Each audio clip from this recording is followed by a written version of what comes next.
morning class. Today I am going to teach you a new chapter that is acids, bases and salts. आज हम लोग एक नया chapter पढ़ेंगे जो बेसिकली केमिस्ट्री का है, वो है एसिड्स, बेसेस एंड सॉल्ट्स। तो सबसे पहले हम लोग एसिड देखेंगे। हम लोग सबसे पहले किसके बारे में पढ़ेंगे? एसिड्स के बारे में पढ़ेंगे। ठीक है, तो जो वर्ड एसिड है ये कहाँ से डिराइव हुआ है? ये एक लैटिन वर्ड एसिड से डिराइव हुआ है। The word acid is derive from a Latin word acid which means sour. Acid word एक लैटिन वर्ड से डिराइव हुआ है एसिड से, जिसका मतलब क्या होता है? सावर होता है। तो इसलिए जो भी एसिड्स होते हैं वो टेस्ट में कैसे होते हैं? Acids are sour to taste. ये हम लोग प्रॉपर्टीज ऑफ एसिड्स में डिस्कस करूंगी। नेक्स्ट देखिए, any substance that contains acid is called acidic substance. जिस भी सब्सटेंस में आपका एसिड मौजूद होगा, जिस भी सब्सटेंस में एसिड मौजूद होगा, वैसे सब्सटेंस को हम लोग क्या कहेंगे? एसिडिक सब्सटेंस कहेंगे। वैसे सब्सटेंस को एसिडिक सब्सटेंस कहेंगे। Now next we will see what are the different types of acid. अब हम लोग डिफरेंट टाइप्स ऑफ एसिड्स के बारे में पढ़ेंगे। Now we will see types of acids. अब ये types of acids जो होते हैं, basically acids are of two types. Acids जो होते हैं वो दो तरह के होते हैं। एक को हम कहते हैं mineral acids and the other one is called organic acid. जो mineral acid होता है basically it is prepared in laboratory. ये laboratory है, मैंने short form में lab लिख दिया है। Basically it is prepared in laboratory from chemical substances. जो मिनरल एसिड होता है इसको हम लैब में बनाते हैं। और किससे बनाते हैं? केमिकल सब्सटेंसेस यूज करके बनाते हैं। बेसिकली वी यूज मिनरल्स, जैसे सल्फर एक मिनरल है, इसको यूज करते हैं हम, और इससे हम फिर सल्फ्यूरिक एसिड बना लेते हैं। तो बेसिकली हम लोग क्या करते हैं? मिनरल एसिड को लेबोरेटरी में बनाते हैं with the use of chemical substances और with the help of minerals. ठीक है, तो ये मिनरल एसिड हो गया। ऑर्गेनिक एसिड क्या है? Organic acid occur naturally in plants and animal. Organic acid जो होता है वो प्लांट और एनिमल में नेचुरली अकर करता है। मतलब ये नेचर की तरफ से प्लांट में और एनिमल में मौजूद होता है, इसे हम मैन्युफैक्चर नहीं करते हैं बेसिकली। ठीक है, जो मिनरल एसिड होता है वो कैसा एसिड होता है? वो स्ट्रॉन्ग एसिड होता है। Mineral acid are strong acid. वो कैसा नेचर में होता है? स्ट्रॉन्ग नेचर में होता है मिनरल एसिड। और जो ऑर्गेनिक एसिड्स होते हैं basically they are weak acid. मतलब बाय नेचर वो कैसे होते हैं? वीक होते हैं। इसका क्या मतलब हुआ कि इसका मतलब ये हुआ कि जो मिनरल एसिड है वो बहुत ज़्यादा क्या हो सकता है हमारे लिए डेंजरस हो सकता है, या मैं ये बोलूँ कि मिनरल एसिड जो होते हैं वो कोरेसिव होते हैं नेचर में, जो मैं आपको आगे प्रॉपर्टीज में बताऊंगी। और ऑर्गेनिक एसिड जो होते हैं वो हमारे लिए इतने डेंजरस नहीं होते, because most of the organic acid we use as a food. जितने भी ऑर्गेनिक एसिड हैं ज़्यादातर को हम लोग एज अ फूड यूज़ करते हैं, हम अपने डाइट में लेते हैं ऑर्गेनिक एसिड्स को। लेकिन जो मिनरल एसिड होते हैं वो बहुत ज़्यादा डेंजरस हो सकते हैं, हार्मफुल हो सकते हैं हमारे लिए, because they are very strong. वो बहुत ज़्यादा स्ट्रॉन्ग होते हैं। फॉर एग्जाम्पल आप देखिए, सल्फ्यूरिक एसिड है, हाइड्रोक्लोरिक एसिड है और बहुत सारे हैं। आई हैव नॉट रिटन है। नाइट्रिक एसिड है। तो इस तरह के बहुत सारे मिनरल एसिड्स हैं जिनके यूजेस हम बाद में पढ़ेंगे। उसी तरह से ऑर्गेनिक एसिड्स में जैसे सिट्रिक एसिड है जो आपके लेमन में पाया जाता है। फॉर्मिक एसिड जो है वो आपके एंट्स के स्टिंग में पाया जाता है। जब हमें एंट काटती है तो हमारा स्किन वहाँ पर रेड हो जाता है, बिकॉज जो एंट है वो अपने स्टिंग से वहाँ पे क्या रिलीज कर देती है? फॉर्मिक एसिड रिलीज कर देती है, तो जिसकी वजह से वो स्किन हमारा रेडिश हो जाता है।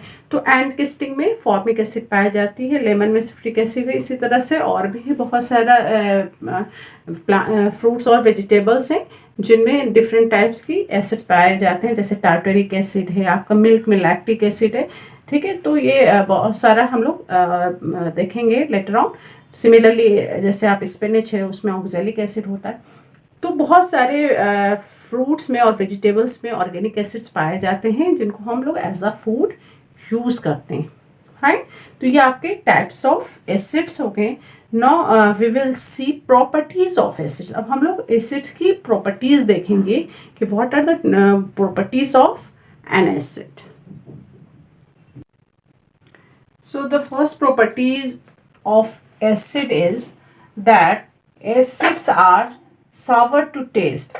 जब हम लोग एसिड को टेस्ट करते हैं, जैसे आपने देखा कि अगर लेमन है, ऑरेंजेस है, स्पिनच है, इन सबको अगर आप टेस्ट करते हैं तो बेसिकली हमें वो कैसे टेस्ट में लगते हैं, सावर लगते हैं। तो ये सावर क्यों लग रहे हैं, बिकॉज ऑफ एसिड्स, उनमें जो एसिड्स मौजूद है इसकी वजह से उनका टेस्ट सावर आ रहा है। तो acids are sour to taste. Fine, आपने लेमन वगैरह टेस्ट करा है तो वो सावर होता है, दैट इज वाई हम ये कह सकते हैं कि acids are sour to taste, because organic acid हम लोग डेली यूज में एज अ डाइट यूज करते हैं, तो we can say. Fine, next है आपका they are corrosive in nature. Second इनका है कि ये कैसे हैं, कोरेसिव होते हैं नेचर में। कोरेसिव का मतलब हुआ tendency to destroy slowly by chemical action. मतलब ये क्या कर सकते हैं, किसी भी चीज़ को डिस्ट्रॉय कर सकते हैं, कोरोड कर सकते हैं। जैसे एसिड्स बेसिकली क्या करेंगे, इनके अंदर ये एबिलिटी होती है कि जैसे मेटल लाइक आयरन है, एल्युमिनियम है, इनको ये क्या करेंगे, डिस्ट्रॉय कर देंगे, इनके साथ रिएक्ट कर सकते हैं, इनको ये डिस्ट्रॉय कर सकते हैं। तो इसीलिए हम लोग क्या करते हैं, एसिड को इस तरह के मेटल के कंटेनर में स्टोर नहीं करते हैं। हम लोग बेसिकली एसिड को ग्लास वेयर में स्टोर करके रखते हैं, ग्लास के कंटेनर में हम लोग एसिड को स्टोर करते हैं because of their coercive nature. उनके कोरेसिव नेचर की वजह से इनको हम लोग ग्लास वेयर में रखते हैं। फाइन, तो जैसे आपका मिनरल एसिड में जैसे आपकी नाइट्रिक एसिड है या सल्फ्यूरिक एसिड है, ये इतने ज़्यादा स्ट्रॉन्ग एसिड्स हैं कि अगर ये ह्यूमन के हाथों पे गिर जाए तो उनके टिश्यूज़ को बर्न कर सकती हैं। इवन ये क्लोथ है, पेपर है, इनके कांटेक्ट में आए तो इन सबको ये डिस्ट्रॉय कर सकती हैं, बर्न कर सकती हैं। तो ये सारे एसिड्स जो होते हैं, हमें जितने भी मिनरल एसिड है, we must handle it carefully. बहुत ज़्यादा इनको हमें केयरफुली हैंडल करने की ज़रूरत है बिकॉज ये बहुत ज़्यादा डिस्ट्रक्टिव होते हैं नेचर में। और एक एसिड है आपका जिसको हम लोग क्या करते हैं, हम लोग इसको स्टोर करके रखते हैं प्लास्टिक के कंटेनर में, बिकॉज वो ग्लास के कंटेनर से, या हम ये कह दें कि ग्लास से रिएक्ट कर जाता है। उस एसिड का नाम है हाइड्रोफ्लोरिक एसिड। ये जो हाइड्रोफ्लोरिक एसिड है ना, ये एक ऐसा एसिड है जिसको हम प्लास्टिक के कंटेनर में स्टोर करते हैं because it reacts with glass. ये ग्लास के साथ रिएक्ट कर जाता है, ठीक है। नेक्स्ट है आपका they are soluble in water. जितने भी एसिड्स होते हैं वो वाटर में कैसे होते हैं, सॉल्युबल होते हैं। जब एसिड वाटर में घुलता है then it gives hydrogen ion. ये आप हायर क्लासेस में पढ़ेंगे कि when acid dissolves in water या react with water then it gives और हाइड्रोजन आयन। ये हाइड्रोजन आयन देता है एसिड जब ये वाटर के साथ डिसॉल्व होता है। तो अभी आप ये याद रखिए कि acids are soluble in water.